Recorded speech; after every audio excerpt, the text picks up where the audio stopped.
Hi friends, आज का ये वीडियो बहुत ही इंपॉर्टेंट होने वाला है क्योंकि आज के इस वीडियो में मैं बात करूंगा उस टॉपिक पर जो एक जैविक किसान या ऑर्गेनिक फार्मर की जिंदगी का सबसे बड़ा सरदर्द है। मैं बात कर रहा हूं खरपतवार नियंत्रण या वीड मैनेजमेंट पर। और आपको ये जान के हैरानी होगी कि मेरे को जो भी कमेंट्स आते हैं या जो भी मेरे पास क्वेश्चंस आते हैं उनमें सबसे ऊपर होता है खरपतवार या वीड मैनेजमेंट। तो मुझे लगा कि पहले भी मैंने इस पे वीडियोस बनाए हुए हैं, उनका डिस्क्रिप्शन में लिंक में डाल दूंगा, लेकिन एक बार फिर कोशिश कर रहा हूं वीडियो बनाने की खरपतवार पे, और हो सकता है इस वीडियो के बाद काफी हद तक ये प्रॉब्लम सॉल्व हो जाए।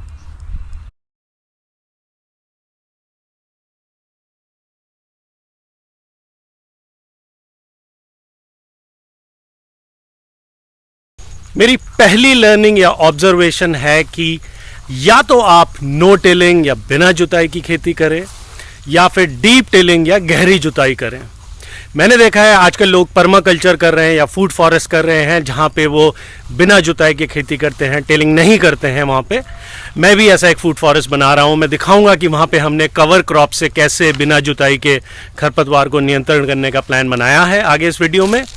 लेकिन अगर आप जुताई कर रहे हैं तो मैंने ये पाया है कि जहां जहां मैंने गहरी जुताई करी है, सीजन में एक बार एटलीस्ट क्रॉप रोटेशन करते हुए, जैसे धान उगाया है, और जब भी आप धान उगाते हैं तो आप देखते हैं कि आप बहुत अच्छी तरीके से जुताई करते हैं उस खेत की, उन खेतों में खरपतवार बहुत कम आई है।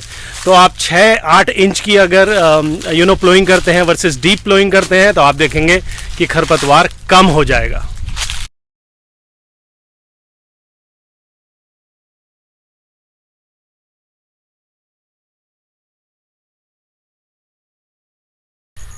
मैंने अभी थोड़ी देर पहले कवर क्रॉप्स की बात की कि जब हम जुताई नहीं कर रहे हैं तो कैसे खरपतवार को नियंत्रण करना है। आइए वो भी देख लेते हैं। एक तरीका होता है कवर क्रॉप्स से आप वीड्स बचा सकते हैं। अगर आपके पास बहुत बड़ा जगह नहीं है जिसको आपको मैनेज करना है, और स्पेशली अगर आपको उसमें पेरेनियल क्रॉप्स लगानी है या फिर वेजिटेबल गार्डन चलाना है। जैसे कि आप देख सकते हैं ये मैंने मिंट लगाया हुआ है। हर जगह आपको घास दिखेगी जहाँ जहाँ मिंट नहीं है, और जहाँ मिंट होगा वहाँ पे कोई और घास नहीं होगी। अब मैं दिखाता हूँ, ये पूरा हमारा गार्डन है, ये फूड फॉरेस्ट है। आप सब जानते हैं मैं फूड फॉरेस्ट पे काम कर रहा हूँ, तो मुझे एक परमानेंट ग्राउंड कवर चाहिए था। तो मैंने काफ़ी रिसर्च करके अपना लोकल डायनामिक्स को देख के ये समझ में आया मुझे कि मिंट बेस्ट है। तो जहाँ जहाँ मैंने मिंट लगाया हुआ है, अभी बहुत ज़्यादा पौधे नहीं थे मेरे पास मिंट के, तो पूरा कवर नहीं कर पाया, बट जहाँ जहाँ मैंने मिंट लगाया हुआ है ये बढ़ता चला जाएगा अभी। तो इसने पूरा ढक लिया है और ये बाकी किसी को नहीं होने देगा। इससे क्या फ़ायदा है कि एक मुझे परमानेंट एक क्रॉप मिल जाएगी जो मैं बेच भी सकता हूँ। It's a cash crop. आप इसको सब्जी में बेच सकते हैं, और अगर इसका पाउडर बनाना है सुखा के तो वो कर सकते हैं। प्लस कुछ और ये होने नहीं देगा घास फूस। तो मेरा जो मैनेज करने का, इसको वीड को मैनेज करने का जो समय जाता है, टाइम जाता है, एफर्ट जाता है, पैसा जाता है, वो बच जाएगा।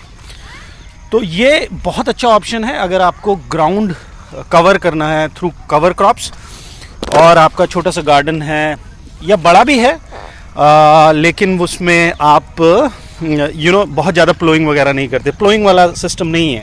अब क्या है कि अगर मुझे ये पूरा बढ़ जाता है और मुझे यहाँ पौधा लगाना है, तो मैं हल्का सा गड्ढा खोदूँगा खुरपी से या किसी चीज़ से, और यहाँ पे पौधा लगा दूँगा। तो ये आपकी जो क्रॉप होगी उसमें परेशानी नहीं देगा। एक तो नमी बनाए रखेगा, ये हर समय ढका रहेगा, नमी बनी रहेगी। अंदर इसमें जो माइक्रोबायोलॉजी है वो बहुत स्ट्रांग हो जाएगी, आपके पौधे को नुकसान नहीं पहुंचाएगा, सीधी सनलाइट नहीं पड़ने देगा, और हर समय आपको एक क्रॉप मिलेगी।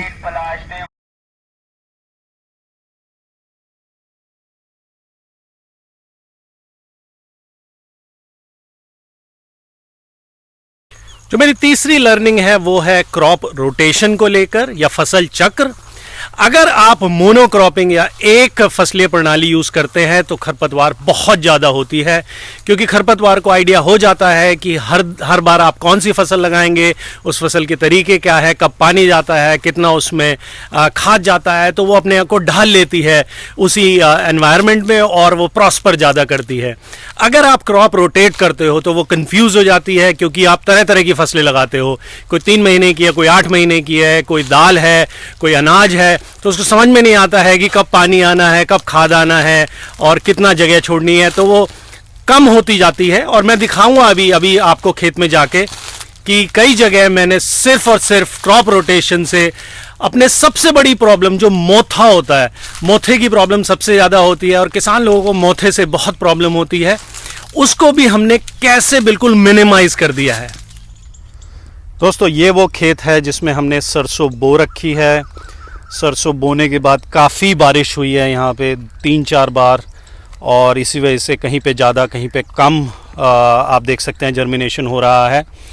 इससे पहले इसमें मक्का थी और मूंग थी, और उससे पहले हमने चिया और चना लगाया था, उससे पहले हमने इसमें बासमती धान लगाया था, और उससे पहले हमने इसमें मसूर लगाई थी। तो आप देख सकते हैं कि मोथा नाम को भी नहीं है, इक्का दुक्का कहीं होगा। इतनी बारिश होने के बाद, सब कुछ होने के बाद आपको वो तो दिख रहे हैं, मूंग के दोबारा से उग गए हैं ये, और कहीं कहीं आपको मक्का भी दिख रहा होगा, लेकिन जो मोथा है वो नाम मात्र को है इतनी बारिश होने के बाद भी। और अगर मैं इसकी नलाई गुड़ाई भी नहीं कराऊं तो मेरी सरसों हो जाएगी।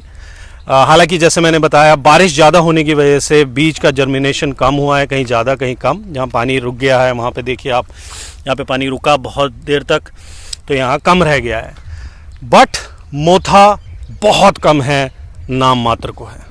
आपको मैं दूसरा खेत भी दिखाता हूँ जहाँ पे ये वाला क्रॉप रोटेट हम नहीं कर पाए, क्योंकि हम भी सीख रहे हैं वहाँ पे मोथे की क्या हालत है। दोनों की बुआई एक ही टाइम पे हुई है। आइए चलते हैं वहाँ पे। दोस्तों, ये दूसरा खेत है जो हमने सेम टाइम बोया है, बट अगेन मैंने पहले ही बोला, बारिश की वजह से काफ़ी हद तक जर्मिनेशन तो ख़राब हुआ ही, लेकिन आप मोथा देखिए यहाँ पे कितना मोथा है। यहाँ पे मोथा ज़्यादा है और जो हमारे सरसों के प्लांट्स हैं वो कम हैं। हर जगह मोथा ही मोथा है। यहाँ पे मैंने अगर खरपतवार नियंत्रण नहीं कराई जल्दी ही तो मेरा जो उत्पादन है बहुत हद तक गिर जाएगा। इसमें पहले हमने चौलाई बोई थी, तो आप देख सकते हैं कहीं ना हर जगह आपको चौलाई के पौधे भी दिखाई दे रहे हैं, लेकिन मोथा जम के है। तो इसमें हम क्रॉप रोटेट ढंग से नहीं कर पाए थे। हमने जो दाल वाली फसल थी या लेग्यूमिनस क्रॉप थी वो रोटेट नहीं कर पाए किसी वजह से। फॉर एग्जांपल, इससे पहले इसमें चौलाई थी, चौलाई से पहले हमने इसमें किनुआ लगाया था, किनुआ से पहले हमने इसमें धान लगाया था। तो इस तरीके से ग्रेन और पल्स का जो रोटेशन होना चाहिए वो नहीं हो पाया। डीप प्लोइंग ज़रूर हुई थी, वो भी 1.5-2 साल पहले जब हमने धान लगाया था। तो मेरा ये मानना है, जो मेरे लिए काम किया है वो ये है कि आप एक डीप प्लोइंग करवाइए सीज़न में, और क्या कहते हैं वो, चाहे आपका जब आप धान उगाते हैं तब हो, और ग्रेन और पल्सेस का आप क्रॉप रोटेट करें। क्योंकि मैंने देखा है कि जब आप पल्स लगाते हैं और इस तरीके जैसे मसूर हो गई या आपका चना हो गया, और वो ये प्लांटेशन इस तरीके से कर देते हैं कि पूरा खेत ढक लेता है, तो चांसेस ऑफ मोथा और बाकी के जो खरपतवार है बहुत कम हो जाता है। ये प्रैक्टिकली मैंने देखा है, कहीं मतलब ये नहीं कि मुझे किसी ने बताया है, मेरे साथ ऐसा हुआ है, इसीलिए मैं आपके साथ शेयर कर रहा हूँ।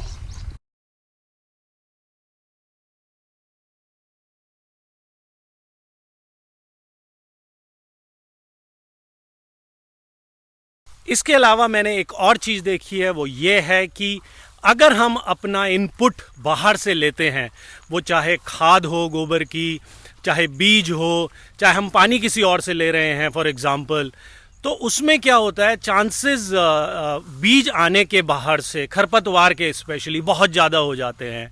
कई बार मैंने देखा है कि खाद बाहर से लिया कूड़ी का, जो बहुत दिनों से पड़ा हुआ है, और आपने वो उठा लिया वहाँ से, उसमें हज़ारों खरपतवार के दाने आ गए। वो हज़ारों करोड़ों होने में ज़्यादा टाइम नहीं लगता आपके खेत में आने में।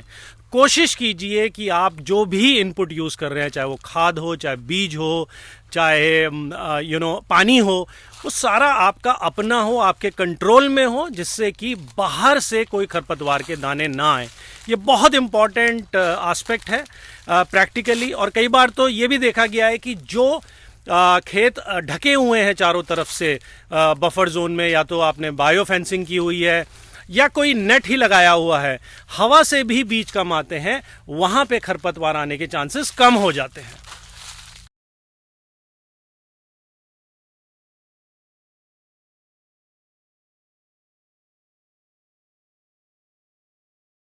जो मेरा आखिरी ऑब्जर्वेशन या लर्निंग है वो ये है कि जब भी आप ऊपर से नाइट्रोजन डालते हैं अपनी मेन फसल के लिए, तो वहाँ पे खरपतवार और भी ज़्यादा होता है, क्योंकि वो जो ऊपर से आप नाइट्रोजन डालते हैं वो जैसे ही नाइट्रेट में चेंज होता है, खरपतवार के लिए वो सबसे अनुकूल होता है और वो बहुत जल्दी बढ़ती हैं। अगर आपको नाइट्रोजन डालना ही है तो आप प्राकृतिक तरीके से नाइट्रोजन डालिए, हरी खाद या ग्रीन मैन्योरिंग के थ्रू। उससे आपकी मेन फसल को नाइट्रोजन भी मिल जाएगा, उसके मिनरल की पूर्ति भी हो जाएगी, और खरपतवार में इतना अच्छा नहीं जाएगा वो, क्योंकि जैसे मैंने बताया कि जो भी ऊपर से डाला जाता है, जो भी हम डालते हैं नाइट्रोजन, उसमें ज़्यादातर देखा गया है कि खरपतवार ज़्यादा अच्छी हो जाती है। तो आप ग्रीन मैन्योरिंग का प्रयोग करें, एक अच्छा तरीका है नाइट्रोजन देने का और कार्बन बढ़ाने का भी, क्योंकि ऊपर का जो वेजिटेशन है वो भी आप मल्च कर देते हैं।